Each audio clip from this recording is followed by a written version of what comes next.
नमस्कार, जय श्री राम साथियों। ज्योतिष के इस मंच पर मैं पंडित आशीष वत्स लखनऊ से आप सभी प्रबुद्ध दर्शकों का बहुत बहुत स्वागत व अभिनंदन करता हूं।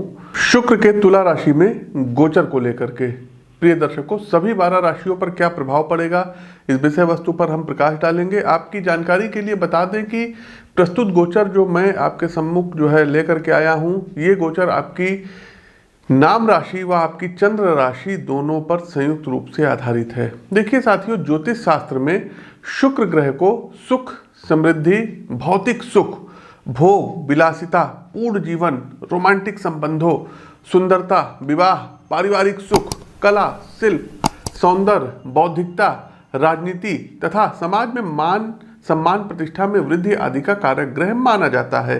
जिस जातक की जन्म कुंडली में शुक्र की स्थिति अनुकूल होती है, उसे जीवन में कभी धन और प्रेम संबंधी परेशानियां नहीं आती है। उसे जीवन में सभी भौतिक सुख सुविधाएं जैसे कि घर हो गया, मकान हो गया, वाहन हो गया, संपत्ति हो गई, विदेश यात्राएं हो गए, पर्यटन आदि संबंधी सभी सुख प्राप्त होते हैं। शुक्र की कृपा से दाम्पत्य जीवन में भी मधुरता का वास होता है। देखिए, तुला राशि जो है साथियों, ये दैत्य गुरु शुक्र की मूल त्रिकोण राशि है। वृषभ राशि और तुला राशि के जो स्वामी ग्रह हैं शुक्र, इनको मीन राशि में उच्च का माना जाता है और कन्या राशि में इनका जो प्रभाव रहता है ये नीचस्थ रहता है। ग्रहों में बुध और शनि ग्रह ये शुक्र के मित्र ग्रह हैं। सूर्य और चंद्रमा इनके शत्रु ग्रह माने जाते हैं। शुक्र ग्रह 30 नवंबर 2023 की रात्रि 12:05 पर अब अपनी नीच राशि कन्या राशि से बाहर निकलते हुए अपने स्वामित्व वाली मूल त्रिकोण राशि तुला राशि में गोचर करने जा रहे हैं, जहां ये 25 दिसंबर तक इसी अवस्था में रहेंगे और 25 दिसंबर को फिर ये वृश्चिक राशि में प्रवेश कर जाएंगे। सभी 12 राशियों पर क्या प्रभाव पड़ेगा, इस विषय वस्तु पर चर्चा करते हैं। वीडियो को लाइक करते चलिए, शेयर कीजिए, कमेंट बॉक्स में जय श्री राम का उद्घोष कीजिए। पहली राशि आती है मेष राशि। देखिए, मेष राशि के जातकों, शुक्र आपका द्वितीयेश और सप्तमेश होकर के आपके सप्तम भाव में गोचर करने जा रहा है। तो मेष राशि के जातकों, आपके उत्साह और मनोबल में वृद्धि के साथ ही आपकी वाणी भी इस अवधि में प्रभावशाली रहेगी। आपकी वाणी में एक खनक रहेगी, एक टोन रहेगी। यदि आप कलाकार हैं या सौंदर्य से संबंधित किसी कार्य जैसे कि ब्यूटी पार्लर इत्यादि हो गया, एक्टिंग फील्ड हो गया, इन सब क्षेत्रों में आप कार्य करते हैं तो आपके लिए यह गोचर विशेष रूप से भाग्यवर्धक प्रतीत हो रहा है। आप इस गोचर कालखंड में देखेंगे कि आय के नवीन स्रोत विकसित करेंगे। आप यदि अविवाहित हैं तो आपका विवाह हो सकता है। रिलेशनशिप में हैं तो घर वालों की मर्जी से प्रेम विवाह भी हो सकता है आपका। दाम्पत्य जीवन में मधुरता बढ़ेगी। सुख सुविधाओं के साधनों में वृद्धि के योग यहाँ पर मेष राशि के जातकों शुक्र करा रहे हैं। आगे बढ़ते हैं, दूसरी राशि आती है टॉरस अर्थात वृषभ राशि। देखिए, आपका राशियाधिपति तथा षष्ठेश होकर के शुक्र आपके छठे भाव में गोचर कर रहा है। एक ओर आपके लिए उत्साह में वृद्धि के योग प्रतीत होते हैं, तो वहीं दूसरी ओर आपके लिए यह गोचर थोड़ी बहुत चुनौतियों से भरा हुआ भी प्रतीत हो सकता है। वृषभ राशि के उन मित्रों को इस समय थोड़ा सा अलर्ट हो जाना चाहिए जिनके गुप्त शत्रु बहुत रहते हैं। साथ ही साथ आपके साथ लोग जुड़ना चाहेंगे, लेकिन मतलबवश जुड़ना चाहेंगे, तो ऐसे लोगों को अब आपको पहचानना होगा। पार्टनरशिप में यदि आप कोई व्यवसाय कर रहे हैं तो उसमें कहीं ना कहीं व्यवधान उत्पन्न हो सकता है। प्रेम संबंधों और वैवाहिक जीवन में किसी प्रकार की दरार के संकेत यहाँ पर शुक्र दे रहे हैं। किंतु यदि आप कलाकार हैं, वक्ता हैं, तो आपके कार्य के दृष्टिकोण से अनुकूल समय प्रतीत हो रहा है। एक चीज और बता दें साथियों, छठे भाव में शुक्र का गोचर ये दिखाता है कि किसी कोर्ट केस का निर्णय आपके फेवर में आ सकता है। तीसरी राशि मिथुन राशि। मिथुन राशि के जातकों 12th हाउस के और पंचम भाव के कारक आपकी कुंडली में शुक्र बनते हैं और ये शुक्र का गोचर आपके 5th हाउस में हो रहा है। तो संतान के साथ यदि कुछ समय से किसी प्रकार की अनबन चली आ रही है तो उसके दूर होने की प्रबल संभावनाएं गोचर कालखंड की इस अवधि में प्रतीत हो रही है। मिथुन राशि के जातकों मान सम्मान में वृद्धि के संकेत मिल रहे हैं। यदि आपने नौकरी के लिए इंटरव्यू दिया है तो उसमें भी अब सफलता की संभावनाएं हैं। संतान के लिए भी यह गोचर अनुकूल प्रतीत हो रहा है। मिथुन राशि के जातकों, आपके व्यक्तित्व में सकारात्मक परिवर्तन होने की प्रबल संभावनाएं हैं, अथवा आप जो है वो संतान आपकी जो है उच्च शिक्षा में जा सकती है, उनको नौकरी प्राप्त हो सकती है। निसंतान दंपतियों के घर में किलकारियां आ सकती हैं, घर में नन्हे मेहमान के आगमन के योग बन रहे हैं। गोचर कालखंड की इस अवधि में शुक्र काफ़ी कुछ यात्राएं कराएंगे। आगे बढ़ते हैं कर्क राशि। कर्क राशि के जातकों 11th और 4th हाउस के लॉर्ड शुक्र हो जो है आपके बनते हैं और चौथे भाव में इनका गोचर हो रहा है। तो कर्क राशि के जातकों, उत्साह में वृद्धि का समय आ गया है। आपके घर परिवार में जो है कोई नया वाहन आ सकता है, घर खरीदने की योजना बना सकते हैं, कोई नई प्रॉपर्टी में निवेश कर सकते हैं, भूमि का टुकड़ा आपको प्राप्त हो सकता है। आपके कार्य में जो है उन्नति और आय में वृद्धि के संकेत है।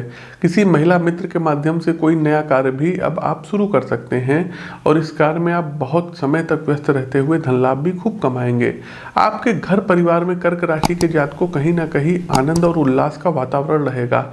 आपके घर परिवार में किसी कन्या का विवाह भी इस अवधि में हो सकता है। कर्क राशि के जातकों, सरकारी नौकरी या प्राइवेट नौकरी में पदोन्नति की भी संभावनाएं हैं। मान सम्मान और पुरस्कार इत्यादि भी आपको प्राप्त हो सकता है। कुल मिलाकर के सुख सुविधाओं के साधनों में वृद्धि के स्पष्ट संकेत अब यहाँ पर शुक्र लेकर के कर्क राशि के जातकों के लिए आए हैं। एक लाइक तो बनता है। आगे बढ़ते हैं सिंह राशि। सिंह राशि के जातकों, तृतीयेश और दशमेश होकर के शुक्र का ये गोचर आपकी राशि के पराक्रम भाव अर्थात तीसरे भाव में हो रहा है। एक और जहां आपके छोटे भाई बहनों के लिए कार्य की दृष्टि से समय अनुकूल प्रतीत होता है, तो वहीं दूसरी ओर उनके साथ आपका किसी बात को लेकर के ईगो क्लैशेस या छोटे मोटे मन मुटाव भी उत्पन्न हो सकते हैं। यदि आपके घर में कोई छोटा भाई या बहन है तो उनके स्वास्थ्य का विशेष ध्यान रखिएगा। अचानक से उनका स्वास्थ्य गिर सकता है। आपका कार्य कहीं विदेश से यदि संबंध रखता है अथवा आप किसी प्रकार की जो है क्या कहते हैं कुछ मेडिकल प्रोफेशन से रिलेटेड रखते हैं तो उसके लिए ये गोचर भाग्यवर्धक प्रतीत हो रहा है। व्यापार आपका अच्छा चलेगा, इनकम के नए स्रोत जो है विकसित होंगे। कहीं यदि आपका कोई धन फंसा हुआ था तो वो धन भी अब आपको वापस मिलेगा, बस थोड़ा सा आपको प्रयास करना होगा। आगे बढ़ते हैं कन्या राशि। कन्या राशि के जातकों जो है शुक्र का ये गोचर जो हो रहा है ये आपके सेकंड हाउस दूसरे भाव में गोचर हो रहा है। तो आर्थिक रूप से स्थिति में दृढ़ता आने के साथ ही आपके लिए कार्य से संबंधित लंबी विदेश यात्राओं के योग अब प्रतीत हो रहे हैं। नए नए प्रोजेक्ट्स इस अवधि में आपको प्राप्त हो सकते हैं। आप बहुत समय तक व्यस्त रह करके अर्थ लाभ भी अब कमा सकते हैं। बेरोजगार जातकों के लिए कोई नई नौकरी प्राप्त होने के जो है योग बन रहे हैं। आपकी वाणी तथा व्यक्तित्व का प्रभाव दूसरों पर अब और अधिक पड़ेगा और जिसके कारण आपकी प्रशंसा भी होगी तथा आपको किसी प्रकार का पुरस्कार इत्यादि भी प्राप्त हो सकता है। धार्मिक तथा आध्यात्मिक गतिविधियों में आपकी रुचि में वृद्धि हो सकती है। आप सपरिवार कहीं घूमने जाने की योजनाएं भी बना सकते हैं। आपके घर में आपके पिता को कोई सम्मान प्राप्त हो सकता है, उनको प्रमोशंस मिल सकता है, साथ ही साथ उनका स्थान परिवर्तन भी हो सकता है। आगे बढ़ते हैं। हमारी अगली राशि आती है लिब्रा अर्थात तुला राशि। देखिए, तुला राशि के जातकों शुक्र का गोचर आपके ही जो है घर में हो रहा है अर्थात लग्न भाव में ही अब शुक्र यहाँ पर गोचर कर रहे हैं। तो स्वास्थ्य के दृष्टिकोण से भी गोचर ये अच्छा रहेगा। बस जो लोग डायबिटिक पेशेंट हैं उनको अपने जो है हेल्थ का विशेष ध्यान रखना होगा। एक चीज़ और बता दें, तुला राशि के जातकों गोचर कालखंड की इस अवधि में आपको योग, प्राणायाम, मेडिटेशन इनको पकड़ करके चलना रहेगा। इसमें कहीं कोताही मत करिएगा। साथ ही साथ व्यापार में धन लाभ के जो है विशेष अवसर आपको प्राप्त होंगे। व्यस्तता अधिक रहेगी। यदि आपके कहीं प्रेम संबंध हैं तो उसके अलावा और भी आपके रिलेशन विकसित हो सकते हैं। विवाहित हैं तो दाम्पत्य जीवन बड़ा अच्छा रहेगा। पार्टनर के साथ धार्मिक यात्राओं पर जाने के योग बन रहे हैं। साथ ही साथ आपके घर परिवार में कोई मांगलिक कार्यक्रम इत्यादि तुला राशि के जातकों गोचर कालखंड की इस अवधि में हो सकता है। किसी नौकरी में हैं तो आपको कोई पुरस्कार इत्यादि, कोई सम्मान इत्यादि आपको प्राप्त हो सकता है। आगे बढ़ते हैं वृश्चिक राशि। वृश्चिक राशि के जातकों शुक्र का गोचर अब आपके 12th हाउस में हो रहा है, व्यय भाव में हो रहा है, 12वें भाव में हो रहा है। तो आप अपने जीवन साथी के साथ विदेश यात्राएं कर सकते हैं। यदि स्वयं का व्यवसाय पार्टनरशिप में है तो अपने बिजनेस पार्टनर के साथ कार्य के सिलसिले में भी बाहर की यात्राएं आपको करनी पड़ सकती है। इन यात्राओं से एक ओर आपके कार्य में प्रगति की भी संभावना है, वहीं दूसरी ओर इन यात्राओं में पैसा भी अधिक खर्च हो सकता है। साथ ही इन यात्राओं के कारण अपने तथा अपने जीवन साथी के स्वास्थ्य का भी ध्यान रखने की सितारे सलाह दे रहे हैं। वाहन आदि चलाते समय भी सावधान रहने की आवश्यकता है।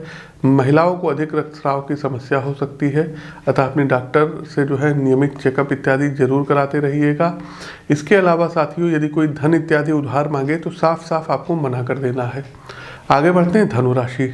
देखिए, धनु राशि के जातकों, शुक्र आपकी कुंडली में लाभ स्थान अर्थात एकादश भाव में गोचर करने अब जा रहे हैं, तो उत्साह तथा कार्य में वृद्धि के साथ ही धन लाभ के भी स्पष्ट संकेत धनु राशि के जातकों को दिखाई दे रहे हैं। यदि आपका कहीं कोर्ट केस चल रहा था तो उसके अनुकूल दिशा में प्रगति की संभावना है। यदि आप किसी प्रतियोगी परीक्षा की तैयारी कर रहे हैं तो उसमें भी आपको सफलता प्राप्त हो सकती है, किंतु साथ ही विरोधियों की ओर से भी सावधान रहने की सितारे सलाह दे रहे हैं।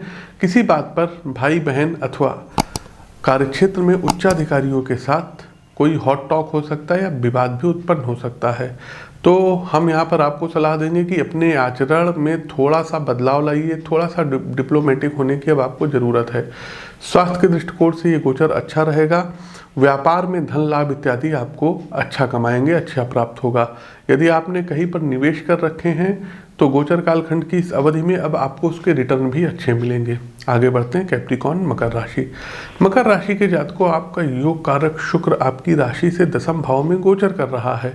आपके कार्य में हर प्रकार से अब लाभ के संकेत हैं। नौकरी में हैं तो पदोन्नति के साथ साथ मनपसंद जगह पर स्थानांतरण भी हो सकता है।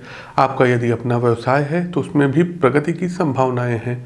यदि आप लोग फिल्म के क्षेत्र से हैं, कला के क्षेत्र से हैं, सोशल मीडिया इन्फ्लुएंसर हैं, तो इसमें भी आपको कोई बड़ी उपलब्धि प्राप्त हो सकती है। सहकर्मियों का आपको सहयोग प्राप्त होगा। जो लोग बेरोजगार हैं उनके लिए रोजगार का सृजन होगा, चाहे वो सरकारी नौकरी हो या प्राइवेट नौकरी हो। तो नई नौकरी आपको प्राप्त होने के योग बन रहे हैं। शुक्र का ये गोचर आपकी संतान के लिए भी भाग्यवर्धक प्रतीत हो रहा है, तो आपकी संतान को भी प्रगति मिलेगी। सामाजिक गतिविधियों में भी वृद्धि के साथ ही मान सम्मान पद प्रतिष्ठा में मकर राशि के जातकों 110% वृद्धि होगी ही होगी। आगे बढ़ते हैं कुंभ राशि। कुंभ राशि के जातकों, आपका योग कारक शुक्र आपकी राशि से अब देखिए यहाँ पर नवम भाव में गोचर कर रहे हैं, तो आपके लिए ये गोचर अत्यंत भाग्यवर्धक प्रतीत जो है यहाँ पर हो रहा है। भाई, भाग्य भाव के स्वामी यदि भाग्य भाव में गोचर करें तो बहुत ही अच्छी चीज़ होती है। एक और परिवार में सुख सौहार्द का वातावरण बना रहेगा, वहीं दूसरी ओर आपके कार्य में भी प्रगति की भी संभावनाएं यहाँ पर एक्सपेक्ट की जा रही है। गोचर कालखंड की इस अवधि में आप कोई नया घर लेंगे, कोई नया वाहन खरीद सकते हैं, अथवा जिस घर में आप रहते हैं उसे ही नवनिर्मित करा सकते हैं।